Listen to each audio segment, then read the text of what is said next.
Hello there. Right now we're taking a look at essentially a really large tornado. We've already seen multiple tornadoes throughout today, and this is still going on. As right now we still just to the north of Ulmer, we see probably a large, potentially violent tornado. Okay, we're seeing really deep coefficient values going at 0.242, and this is a new velocity frame.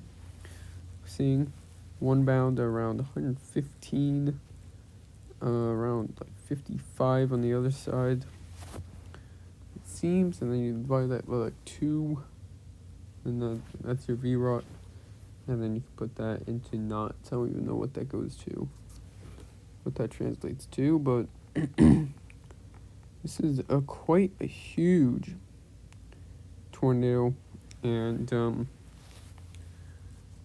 right now we're seeing a really impressive debris ball right there. 60, let's see, around a 64 decibels. So you can definitely see maybe some debris ejecting. I think that might be, yep, there's some debris ejecting into so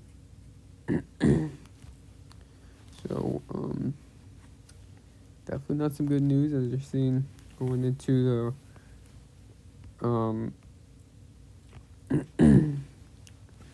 so let's take a look at it now casting tools. We'll take a look at recent vertical wind profile. Let me see, actually, is this in the storm?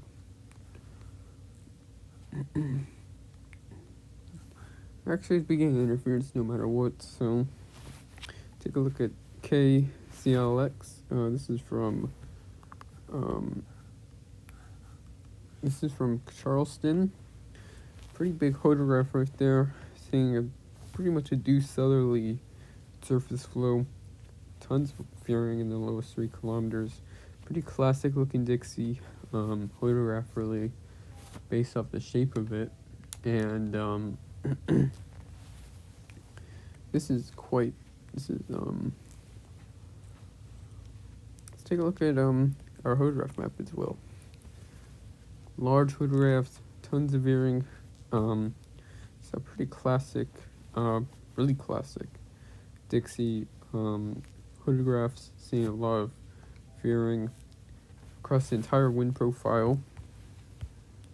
Take a look at instability, about 1,000 joules per kilogram.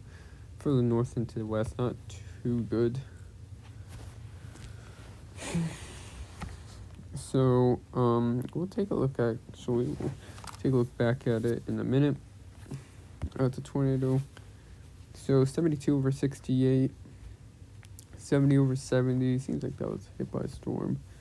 72 over 62, 68 over 67. So a lot of cloud cover over the area, but that does not really stop anything. As take a look at 700 millibar temperature advection. We're seeing some warmer advection as really expected. We'll take a look at 850 millibars. You're seeing much stronger. Take a look at our differential vorticity advection, and we're definitely seeing more of a cyclonic vorticity advection. So based off of these two terms, you probably better. It's probably you'd expect some rising motion, which we are. Take a look at mid-level lapse rates. Pretty mediocre, around 5 or less. But take a look at low-level lapse rates. Definitely a tiny bit steeper, around 6 degrees, 6.5. So not bad. So that's where we are seeing probably some pretty decent low-level instability. And let's take a look at 0 to 3 kilometer Cape combined with vorticity, and you're definitely seeing pretty strong low-level instability around 150 joules per kilogram, combined with definitely a lot of stretching. So take a look at it. Actually, we haven't taken a look at this yet. So we're seeing that in the low-level jet around 40-45 knots. Take a look at 700 millibars. Definitely seeing type of a few short waves. Taking a look at 500 millibars. We'll take a seeing positively tilted shortwave, actually more neutral, maybe near negatively neutrally. Definitely seeing a time of a few kinks. You can see one a lot more well defined over Kentucky going at Georgia.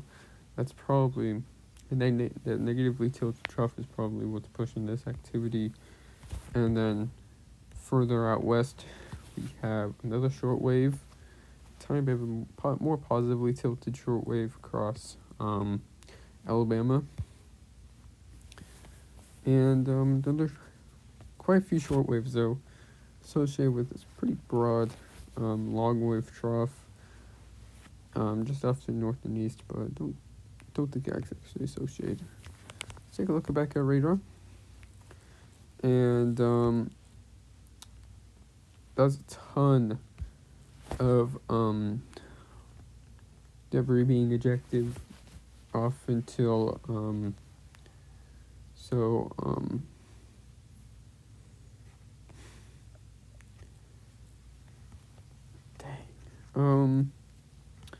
quite a ton of debris being ejected right there. You can see all that, and this is the actual tornado.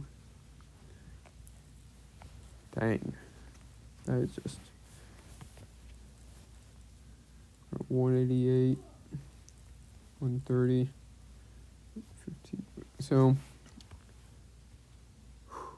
this is quite big. So anyways, apart from that, it's really, and goodbye.